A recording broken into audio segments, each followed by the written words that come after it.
Hello hello hello, कैसे हैं? आशा करता हूँ कि आप लोग अच्छे होइएगा। तो इस वीडियो में हम जेई 2025 के बारे में बातें करेंगे। तो देखिए क्या क्या होती है। सबसे पहले जेई जेई यानी ज्वाइंट एंट्रेंस एग्जामिनेशन, ये दो फेज में होती है।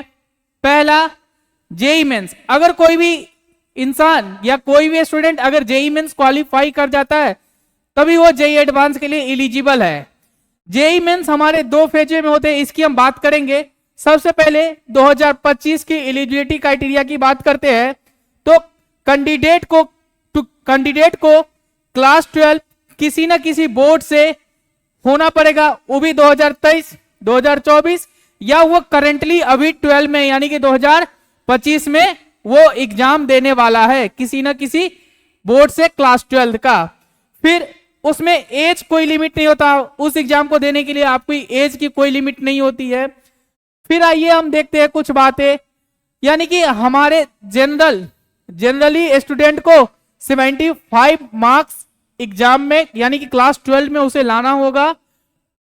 सही है, जो भी वो भी यानी उसे फिजिक्स केमिस्ट्री और मैथ्स जैसी स्ट्रीम में बोर्ड में 75 मार्क्स लानी पड़ेगी।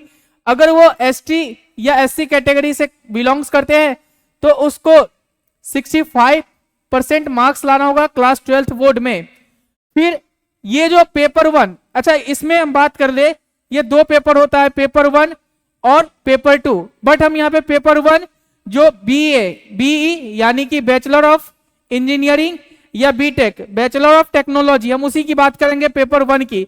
यानी इस वीडियो में सारी इंफॉर्मेशन हम पेपर 1 के रिलेटेड ही बात करेंगे। यानी कि तो उसमें जो जेई मेंस की बात कर रहे हैं, एग्जाम 3 आवर का होता है। मोड ऑफ एग्जाम सीबीटी यानी कि कंप्यूटर बेस्ड एग्जाम होता है। आइए और भी कुछ जानने की कोशिश करते हैं। सबसे पहले इस बार की जो एग्जाम है, अच्छा ये टाइम ऑफ एग्जामिनेशन, तो हमने बताया कि जेई मेंस का एग्जाम दो फेज में होता है। पहला शिफ्ट 1 और शिफ्ट 2, यानी कि आप अगर आपका पेपर दोनों शिफ्ट में आपको देने की जरूरत नहीं है। आपका एडमिट कार्ड पे लिखा हुआ कि आपकी एग्जाम कौन सी शिफ्ट में है। अगर आपकी एग्जाम शिफ्ट 1 में आती है तो आपकी एग्जाम 9 AM से लेके 12 बजे तक होगी। बट आपको एग्जाम पे 1 या 2 घंटा पहले आपको जाना पड़ेगा, वहां पे आपके एडमिट कार्ड पे मेंशन रहेगा। अगर आपकी सेकेंड शिफ्ट में एग्जाम होती है तो आपको 3 से 6 में जाना पड़ेगा। फिर आइए कुछ और भी देखते हैं बात, जैसे पेपर 1 में, तो पेपर 1 में हमारे पेपर 1 यानी कि सब्जेक्ट पे हम आते हैं। तो सब्जेक्ट हमारे पास मैथ्स है, फिजिक्स है और केमिस्ट्री है। इसमें भी सेक्शन बटा हुआ है, सेक्शन ए और सेक्शन बी। सेक्शन ए जो होगा सेक्शन ए में 20 क्वेश्चंस रहते हैं और सेक्शन बी में 5 क्वेश्चंस होते हैं।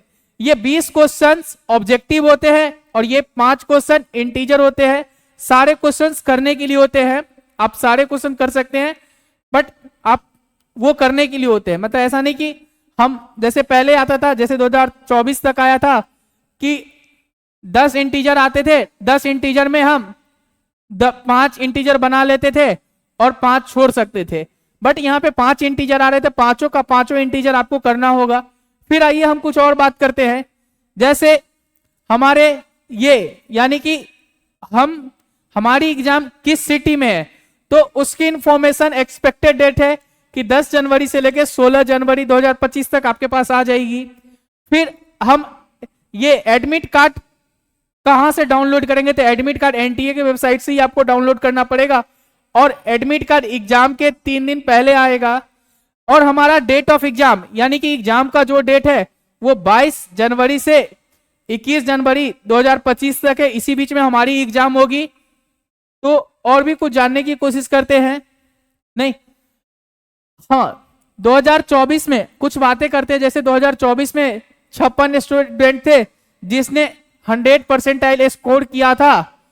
उसमें यानी कि जेई मेंस जनवरी सेशन में 23 कैंडिडेट ने 100% स्कोर किया था और 33 स्टूडेंट 100% अप्रैल सेशन में स्कोर किए थे। फिर वो 56 स्टूडेंट में से 40 स्टूडेंट जनरल कैटेगरी से थे, 56 स्टूडेंट में 40 स्टूडेंट जनरल कैटेगरी से 10 ओबीसी कैटेगरी से और 6 ईडब्ल्यूएस से थे। और भी कुछ जानने की कोशिश करते हैं, थोड़ा सा रैंक, परसेंटाइल और नंबर की बात कर लेते हैं। 2024 के अकॉर्डिंग ये एक अनुमानित डाटा है।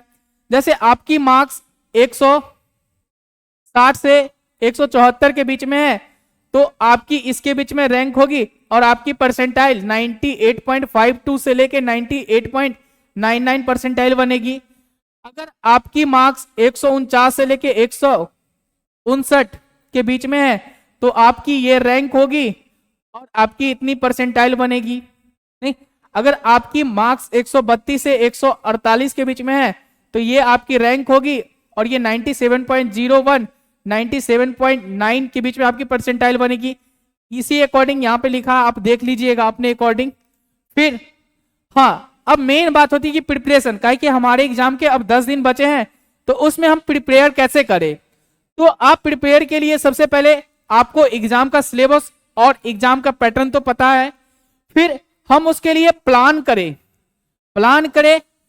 और रिवीजन करें, पीवाईक्यू करें, रिवीजन करें, पीवाईक्यू करें। और खासकर एक मेरा और भी मानना है कि आप फॉर्मूले को पढ़िए, क्या कि बहुत सारे क्वेश्चन फॉर्मूला बेस भी आते हैं। तो जेईई मेंस के एग्जाम में यानी मैथ्स वालों बच्चों के एक गलत फहमी होती है कि हमारी तो मैथ्स सब्जेक्ट है तो हमें याद करने की आदत नहीं होनी चाहिए। बट मेरा मानना है कि अगर आप फॉर्मूला याद करते हैं तो बहुत सारे ऐसे टाइम बचा सकते हैं जिसमें एग्जाम को आप आसानी से कर सकते हैं। तो आप फॉर्मूला को रिवाइज कीजिए और आप शॉर्ट नोट्स को भी पढ़िए, सारे चैप्टर को एक बार दोबारा रिवाइज कर लीजिए, क्योंकि 10 से 15 दिन बचा तो उसमें आप कर सकते हैं। पीवाईक्यू कीजिए। तो आप इस तरह से अपनी पढ़ाई को कंटिन्यू कीजिए और आशा करता हूं कि आप लोग का एग्जाम अच्छा ही जाएगा। नहीं तो thank you for watching this video. सही है।